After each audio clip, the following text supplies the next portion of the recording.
ഓരോ MLA സ്ഥാനത്തിന് വേണ്ടി പലരും തമ്മിലടിയും ബഹളവും നിങ്ങൾ എല്ലാവരും കേട്ടിട്ടുണ്ടാവും. പക്ഷെ ഇവരൊക്കെ തമ്മിലടിക്കാൻ കണ്ടപ്പോൾ ഞാൻ വിചാരിച്ച ജനങ്ങളെ സേവിക്കാൻ വേണ്ടി ആയിരിക്കുമെന്ന്.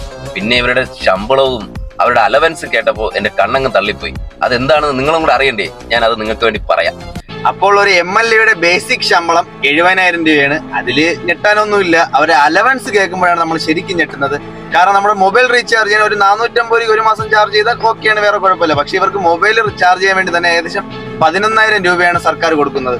ഇതിന് പുറമെ ഇവർ യാത്ര ചെയ്യുന്നതിന് ഒരു വർഷത്തേക്കുള്ള അലവൻസ് 1 ലക്ഷം രൂപയാണ്. ഇത് കൂടാതെ നമ്മളൊരു വാഹനം വാങ്ങിക്കാൻ പോവുകയാണെങ്കിൽ 10 ലക്ഷം രൂപ ഇവർക്ക് അനുവദിക്കും. അതിൽ നമ്മൾ ഒരു ലോൺ എടുത്തു കഴിഞ്ഞാൽ നമുക്ക് 10%, 12% ഇൻട്രസ്റ്റ്. പക്ഷെ ഇവർക്ക് 0 ഇൻട്രസ്റ്റ് ആണ്. ഇത് മാത്രമല്ല, ബസ്സിലാണെങ്കിൽ ഇവർക്ക് സൗജന്യ യാത്രയാണ്. ഫ്ലൈറ്റിലാണെങ്കിൽ ഒരു വർഷത്തേക്ക് 50,000 രൂപ അതും ഫ്രീ ആയിട്ട് കിട്ടുന്നുണ്ട്. ഇതിനു പുറമെ ഇവർക്ക് വീട് വെക്കാൻ വേണ്ടി ലോൺ അനുവദിച്ചിരിക്കുന്നത് 20 ലക്ഷം രൂപയാണ്. അത് നമ്മളെ പോലെ കയറി ഇറങ്ങി അത്രയും പാടൊന്നുമില്ല. ഇവർക്ക് ഫ്രീ ആയിട്ട് 20 ലക്ഷം രൂപ ആദ്യം അങ്ങ് കൊടുക്കുകയാണ് വീട് വെക്കാൻ വേണ്ടി. ഇതിൽ കൂടുതൽ ഭാഗ്യം എന്ത് വേണം? ഇത് മാത്രമല്ല, ഒരു വർഷത്തേക്ക് ഇവരുടെ വാഹനത്തിൽ ഇന്ധനം നിറയ്ക്കാൻ ഇവർക്ക് 4 ലക്ഷം രൂപയാണ് സർക്കാർ കൊടുക്കുന്നത്. ഇതിന് പുറമെ ഇവർ ഗവൺമെന്റ് ക്വാർട്ടേഴ്സ് എവിടെയെങ്കിലും റൂം എടുക്കുകയാണെങ്കിൽ ഒരു ദിവസം വെറും 50 രൂപ ഇവർ അടച്ചാൽ മതി.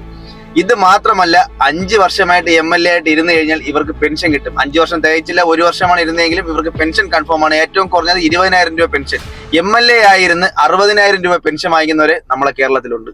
MLAക്ക് 2 പ്രൈവറ്റ് സെക്രട്ടറിമാരെ നിയമിക്കാനുള്ള അനുമതിയുണ്ട്. അപ്പോൾ അത് നിയമിച്ചു കഴിഞ്ഞാൽ 2 വർഷം കഴിയുമ്പോൾ ഇവർക്ക് പെൻഷൻ കിട്ടും.